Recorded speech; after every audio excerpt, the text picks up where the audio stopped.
Welcome to the Intuitive Drop, the place where intuition gets honest and your body finally gets the mic. I'm your host, Leslie Turner, somatic practitioner and intuitive coach. If you're spiritually curious, hungry for clarity, or tired of surface level conversations, you're in the right place. Let's go. Hi friends, welcome back to the Intuitive Drop. I'm Leslie, and apparently I just had a winter clothing existential crisis.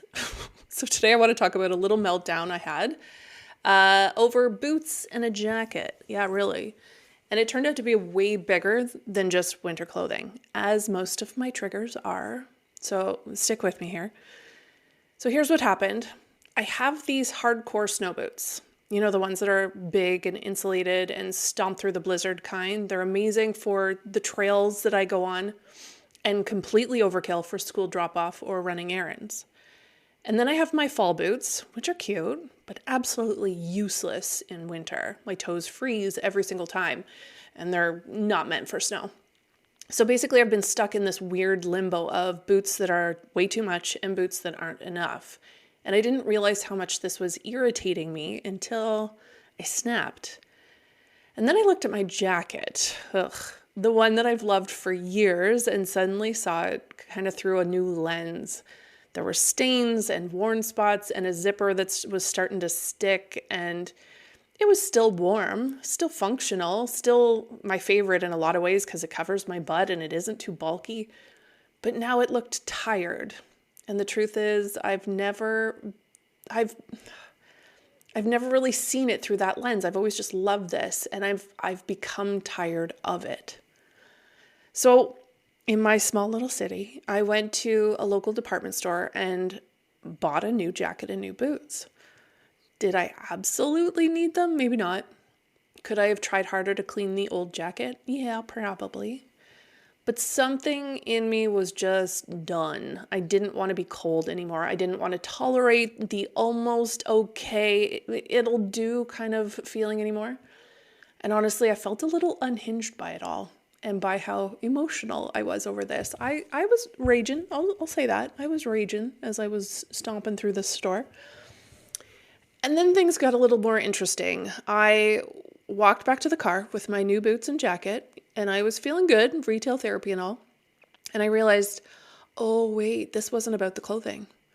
Sure, the boots weren't right and the jacket looked a little ratty, but the intensity behind my reaction, that was something way deeper.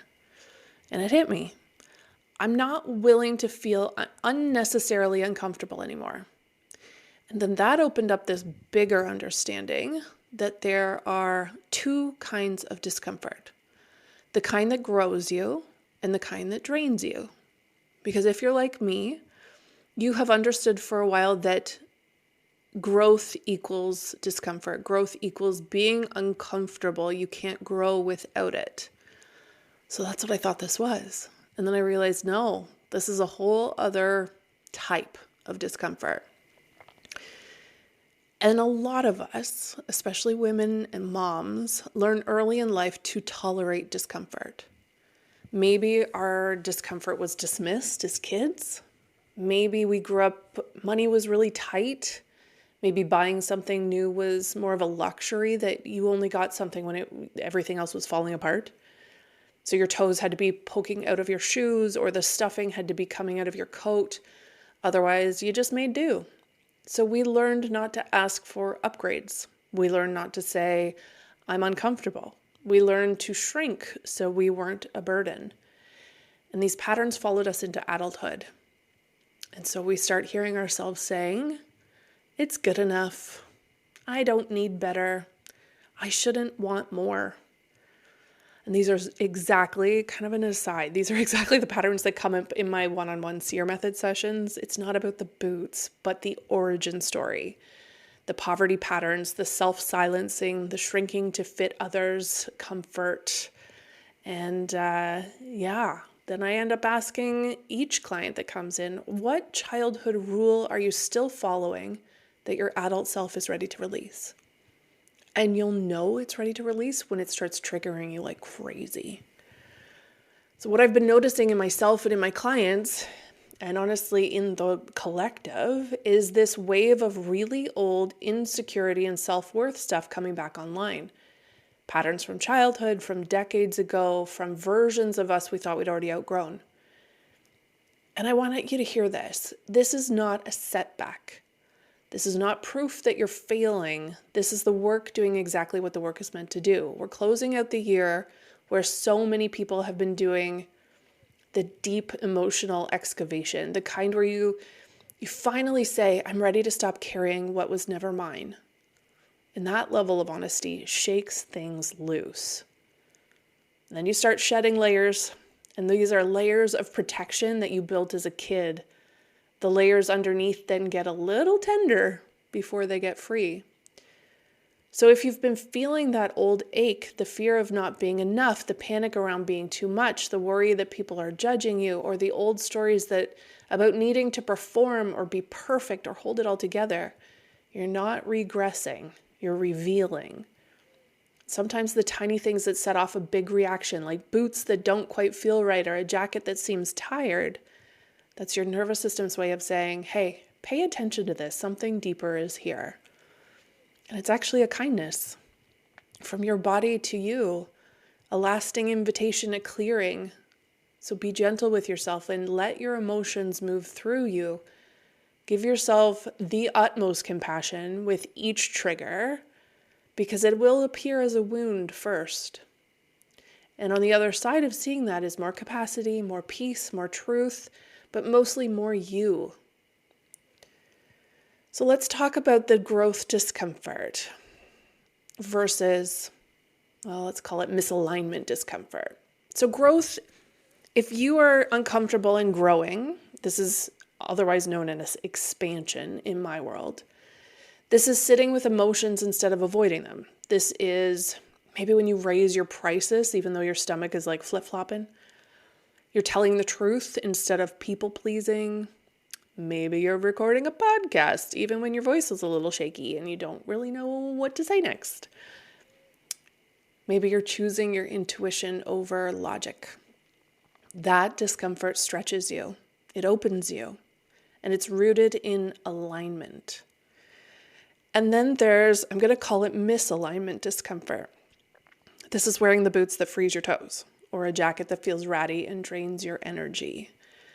This is staying loyal to old ways of thinking and being that don't serve you anymore, or tolerating what doesn't feel good because you're used to tolerating. This type drains you.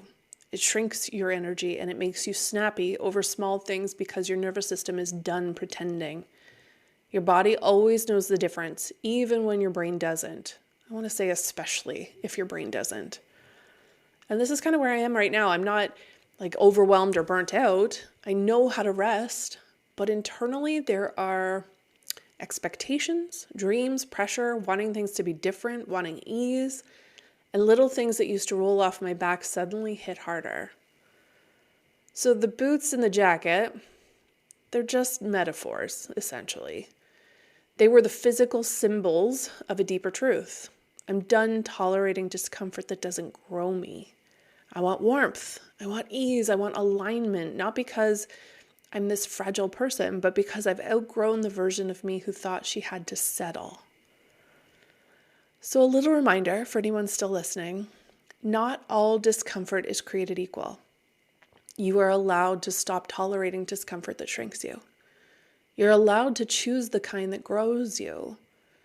And sometimes the lesson comes from boots in a department store or a ratty old jacket.